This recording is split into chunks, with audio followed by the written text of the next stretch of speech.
بسم اللہ الرحمن الرحیم صلی اللہ تعالی علی حبیبہ محمد و آلہ و صحبہ وسلم۔ السلام علیکم ورحمۃ اللہ وبرکاتہ۔ اس دنیا میں ہر شخص اپنا بھلا چاہتا ہے، ہر شخص اپنی تعریف بھی چاہتا ہے۔ تعریف سننے کی خواہش رکھنا کوئی بری بات نہیں ہے۔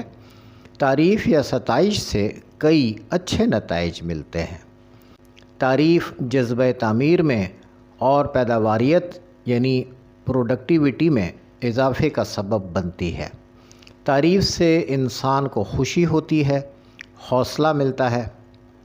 خاتون اپنے شوہر کی زبان سے اپنی تعریف سن کر نہال ہو جاتی ہیں۔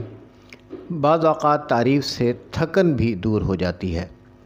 تعریف سے مزید اچھا کرنے کا جذبہ پروان چڑھتا ہے۔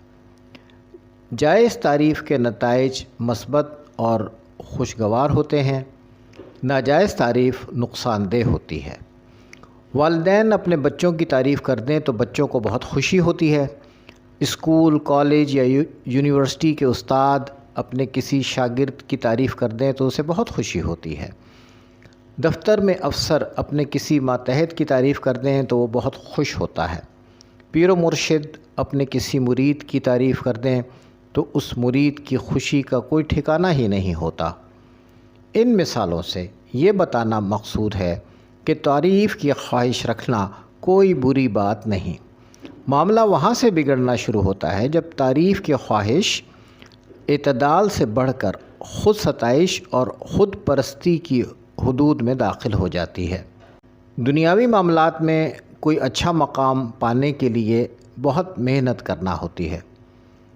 حصول علم میں کامیاب ہونا ہو، بزنس میں، پروفیشن میں مقام بنانا ہو، فنون کے شعبے میں، کھیل کی دنیا میں نام پیدا کرنا ہو، ان سب کے لیے سال ہا سال سخت محنت و مشقت کی ضرورت ہوتی ہے۔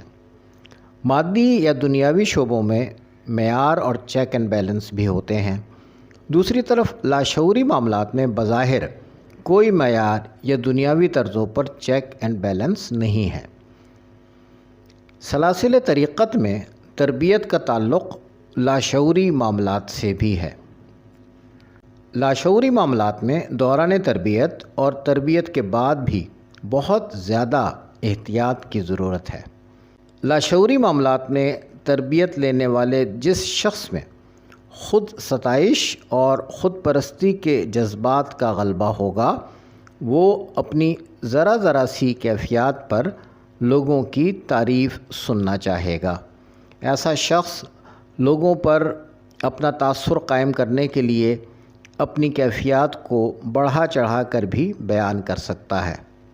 ایسا آدمی کبھی دوسروں کو ورغلانے یا انہیں خوش یا متاثر کرنے کے لیے بے بنیاد یا جھوٹی باتیں بھی کر سکتا ہے۔ سلسلہ عظیمیہ کے وابستگان کو اراکین سلسلہ کے سامنے اور عام لوگوں کے سامنے اپنی روحانی واردات و کیفیات بیان کرنے سے منع کیا گیا ہے۔ روحانی واردات و کیفیات صرف مرشد کے سامنے ذاتی طور پر پیش ہو کر بیان کی جائیں یا تحریری طور پر ان کے سامنے پیش کی جائیں، کسی اور کے سامنے ہرگز بیان نہ کی جائیں۔ اللہ تعالی ہم سب کو صراط مستقیم کی ہدایت عطا فرمائے۔ خود پسندی، خود پرستی، جاہ طلبی اور دیگر منفی خواہشات سے ہماری حفاظت ہو۔ آمین یا رب العالمین۔ اللہ حافظ۔